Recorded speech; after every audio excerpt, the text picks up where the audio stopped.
Hi everyone, this is Team 4, and for our final project, we looked at the future of remote work. My name is Gloria, and my teammates are Cooper, Yanzi, and Srin.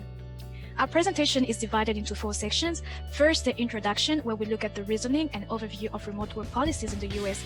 And the second section, we focus on the 3 companies that we have studied, Facebook, Twitter, and Spotify. And the third section, we highlight the challenges that these companies are facing, and we close with our recommendations.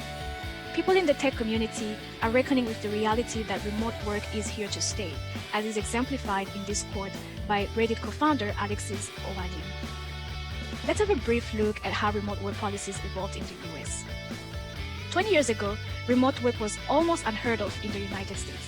But over the last couple of decades, many organizations have experienced a shift to a hybrid between office and remote work.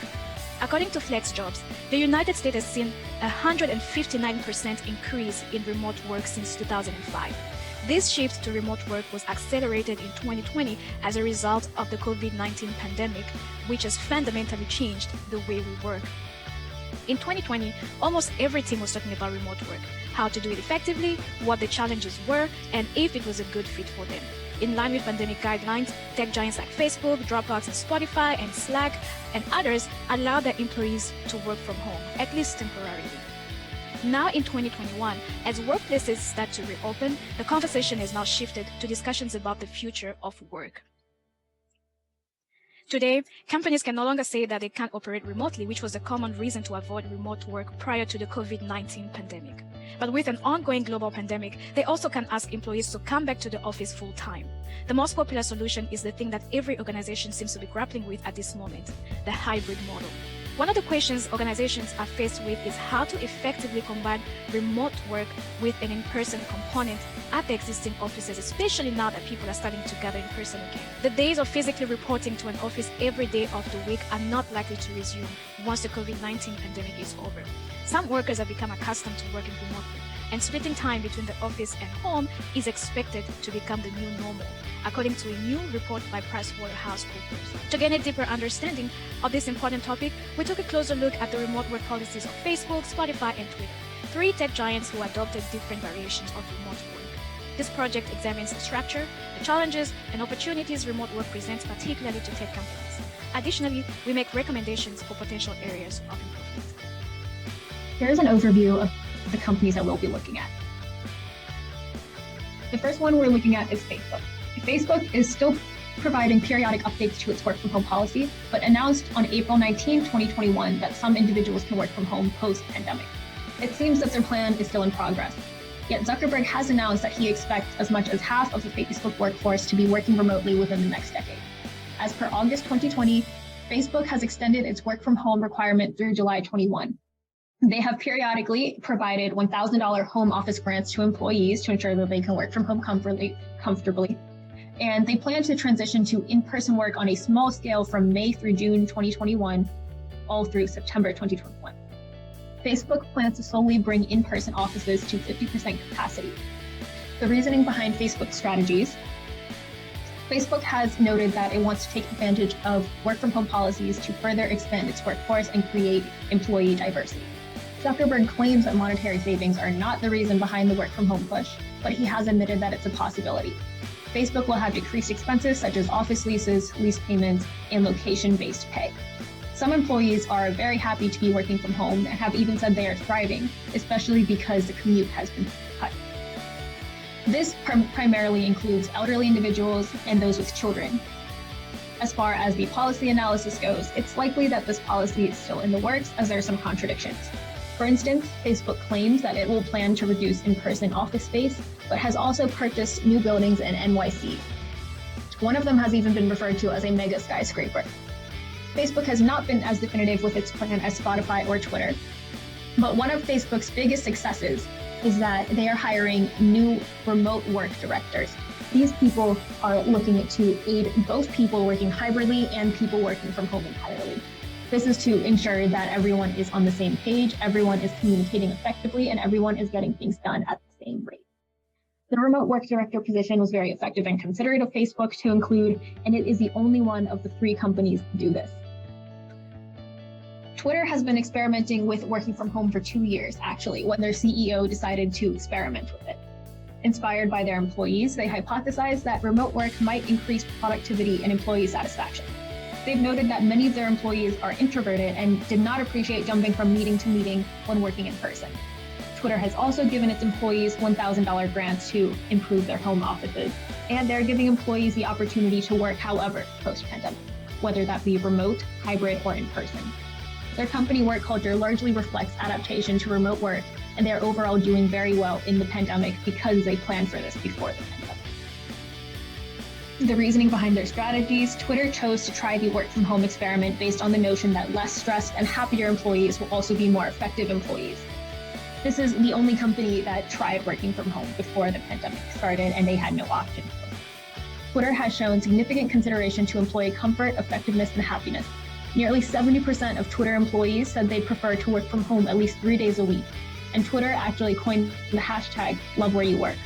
Twitter is also looking to expand its workforce to include diverse people from all backgrounds, and they clearly have a lot of focus on employee satisfaction. As far as their policy analysis goes, unlike Spotify and Facebook, Twitter's work from home culture has been evolving over 2 years before the COVID-19 pandemic, since their CEO decided to try remote and hybrid work for the sake of company employees. This is seen by how well adapted they are to the virtual and hybrid workspace. For example, they have acronyms that they use when needed in virtual meetings. One of them is ELMO, which means enough, let's move on. They've come up with this acronym to return to focus when the team makes a tangent in Zoom meetings. They have also adopted a radical honesty policy to avoid miscommunication and misunderstandings, which are likely with virtual communication, since there are fewer cues such as tone and facial expression. Twitter's policy has also been very considerate of its employees. It is acknowledged that some employees are self-proclaimed introverts who do not enjoy in-person company constantly. Those who have children or are elderly are enjoying the time they save from the work from home option. And it also allows those who want to work in person the option to do so. The people who want to work in person are mostly single or young employees who do not have children. Some new employees have noted that it has been difficult to form relationships with their coworkers in the pandemic environment, so Twitter is doing its best to set up safe team activities to encourage coworker bonding. These include things such as virtual kid-parent story time, virtual staff lunches. Twitter's policy to ensure worker comfort and happiness has proven to increase productivity and make a more positive work environment. Spotify believes that remote work is the next big thing. The pandemic just accelerated the implementation of this new working strategy. Spotify basically has 3 intertwined content policies. First, Spotify has decided to change its culture from collated first to distributed first. That is, from optimized for in-person collaboration to optimized for virtual collaboration. Second, work from anywhere policy allows Spotifyers to work from whenever they do their best thinking and creating. Employees are given the option to choose their customized work mode, being in the office full-time, being at home full-time, or a combination of the two. Third, Spotify is redesigning many of its offices to accommodate employees' preferences and is doing whatever to provide Spotifyers with a great working environment. For example, supporting employees with a co-working workspaces membership for those who prefer working from home. For all of these policies, employees have to commit to one option for 1 year at a time and have their manager's approval. But other than that, all employees need is their laptop and internet access. There are several reasons behind this policy.